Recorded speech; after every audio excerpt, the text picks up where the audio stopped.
EA is being wrapped inside a 55 billion Saudi-led buyout, loaded with 20 billion in debt, and gamers are asking the key question: who pays? This is not just another EA bad headline where everyone laughs, complains, and moves on. Protesters went to Electronic Arts headquarters in Redwood City on May 11, 2026, carrying a 70,000 signature petition against the deal. Reports say some came dressed like Sims characters, held "Stop the Deal" signs, then tried to deliver a petition scroll to the company. Briefly, that image looks ridiculous. And then the business story underneath starts looking worse. Because this video is not about pretending one small protest can stop 55 billion acquisition by itself. Instead, it is about why gamers showed up, what the debt means, what regulators are still reviewing, and why players think EA's future just got more expensive. EA agreed to be taken private by a group backed by Saudi Arabia's public investment fund, Silver Lake, and Affinity Partners. Reuters reported the deal structure as 36 billion in equity and a 20 billion in debt financing, mostly from JP Morgan. Translation: the buyers get control, EA leaves the public market, and the company carries a debt load big enough to make franchises cash machines. Normally, corporate press releases call this confidence, growth, and long-term investment. Gamers hear something else. Consumers hear layoffs, fewer risks, more passes, safer sequels, AI shortcuts, and another deluxe edition where the standard version feels punished. Importantly, protesters are not saying all of that has already happened. Clearly, they are saying the incentives are ugly enough that nobody needs a crystal ball.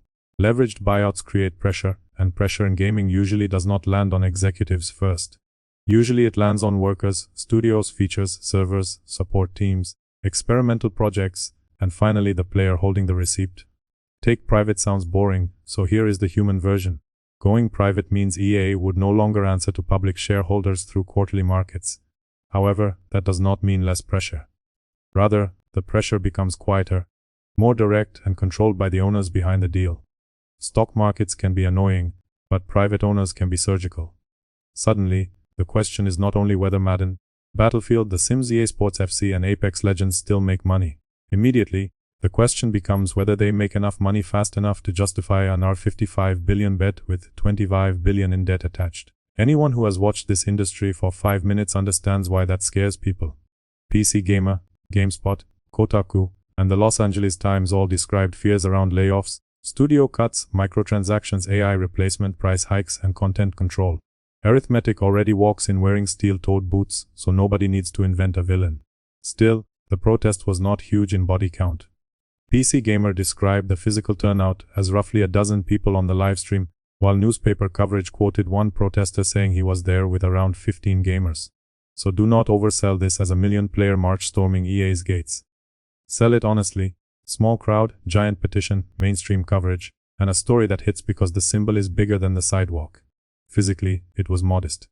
Digitally, it carried more than 70,000 signatures.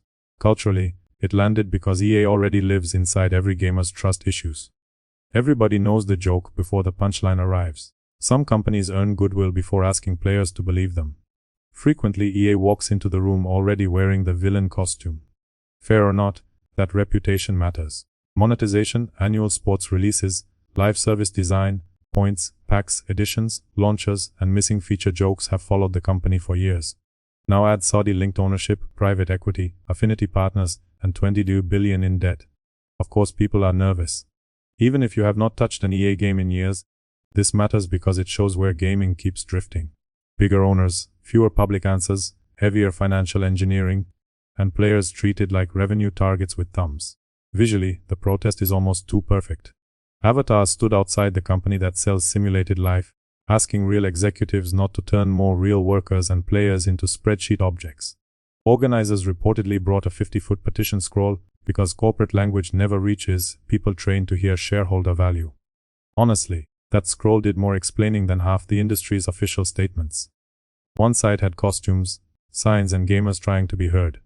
Another side had barricades, security, and a private function sign around the Madden field, according to PC Gamer.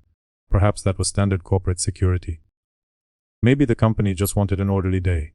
Either way, the picture was ugly. Supporters came with signatures, and the lawn looked ready for intruders. Remember, these are customers. Customers already buy the games, pay the passes, install the launchers, tolerate the patches, forgive the servers, and fund the empire. Apparently, Asking who owns the empire gets you treated like a suspicious object near the fence. Next, the Saudi angle needs to be handled carefully. Lazy commentary would make this only about foreign money and stop thinking there.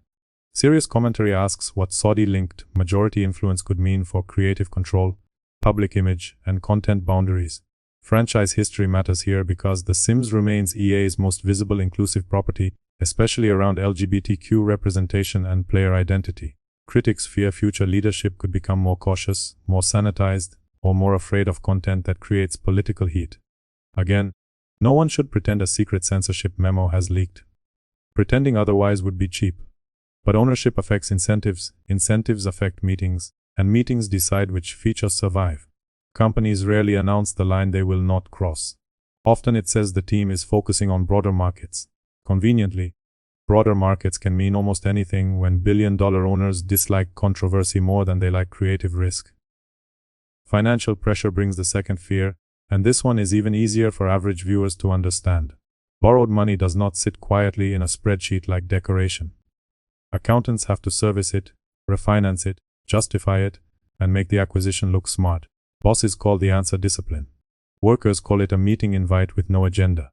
Users call it another store tab where the fun used to be. Consider the normal playbook. A company takes on massive pressure. Leadership promises nothing bad is happening. Consultants arrive. Teams reorganize. Projects get reviewed. Risks get delayed. Budgets tighten. Artificial intelligence suddenly becomes a productivity miracle. Veteran developers become expensive. Community trust becomes optional. Pricing gets tested. Microtransactions become engagement. Afterward, everyone acts shocked when players say they saw the pattern coming. Shareholders already approved the sale by a heavy reported margin, which means the protest is late-stage resistance, not early rumor control. Regulatory approval is the next real checkpoint. Government reviewers, including the U.S. Committee on Foreign Investment in the United States, still matter because foreign investment, data ownership, and national interest concerns do not vanish just because shareholders like money. Campaigners sent the petition to EA CEO Andrew Wilson and to U.S. officials reviewing the deal. Therefore, the protest was partly a public flare shot toward regulators. Its message was simple: look harder. Legally, approval review is not a magic morality test, but it is the last serious checkpoint before the ownership map changes. Regulators can ask whether foreign influence, user data, market power, or national security concerns deserve extra conditions. Ordinary viewers do not need a law degree to understand why that matters. Millions of accounts, payment histories, voice chats, moderation systems, sports licenses, and youth audiences sit inside EA's ecosystem. Data is not glamorous, but modern gaming companies collect enough behavior to make ownership questions uncomfortable. Likewise, the labor angle deserves more than a throwaway line. Artists, engineers, writers, testers, community managers, and support staff become the easiest columns to shrink when promised returns need proof. Studios do not collapse only when doors close. Quality can bleed out through hiring freezes, cancelled tools, outsourced support, rush schedules, and experienced people leaving after one too many strategic reviews. Players feel that damage later as bugs, delays, smaller modes, thinner worlds, and monetization that arrives polished while the actual game arrives tired. Do not just see a game company changing hands. See workers, players, culture, data, children, sports licenses, online economies, and a publisher with enormous entertainment influence. Here is why this goes beyond EA. Most viewers are not clicking because they follow merger law for fun. Viewers click because they smell the familiar smoke. Battlefield fans remember broken promises. Live sim fans know content packs can turn basic features into paid add-ons. Sports players know annual releases can feel like subscriptions wearing disc-shaped masks. Apex players know live service games can change around monetization before anyone admits it. Across all those communities, the fear is the same. When EA needs more money, the easiest wallet is always the player. Owners will say investment brings stability. Conceivably, some stability appears. Arguably, going private lets EA avoid the circus of public quarterly earnings calls. Yet private control can also make decisions less visible, not less aggressive. Consequently, the story has legs beyond one protest. Basically, it combines every modern gaming anxiety into one clean package: debt, private equity, Saudi influence, AI, layoffs, cultural pressure, monetization, and distrust. Officially, EA and the buyers frame the deal as long-term investment and growth, but critics hear debt pressure hiding under nicer language. Strategically, the best video angle is not that EA changes overnight. Stronger is the warning that nothing obvious changes at first. Trailers keep dropping. Store pages keep smiling. Spokesmen keep saying values remain intact. Official language stays calm. Slowly, cuts arrive through business updates, roadmap changes, cancelled experiments, reorganized teams, and new pricing logic. Zero executive calls it extraction. Managers call it focus. Few press releases call it less content. Brand messaging calls it carefully streamlined. Boardrooms never call it squeezing players. Slogan language calls it meeting fans where they are. Signals matter because they show whether gaming audiences notice the business machinery before the next friendly trailer distracts them. There is your ending. Although this protest was small, the fear behind it is not. Audiences are not only asking who owns EA. Fundamentally, they are asking what ownership does when the debt bill shows up. Management may have agreed to hand over the keys, shareholders may have approved the sale, and regulators may still be reading the file. Meanwhile, players are staring at the same chain the industry keeps pretending is invisible. Ownership creates debt. Borrowing demands returns. Returns pressure labor. Labor pressure changes games. Changed games punish customers when leadership runs out of softer targets. Ultimately, that is why the Sims costumes worked. Absurdity made the story clickable. Money made it serious. Accountability starts by naming the chain before marketing renames it progress.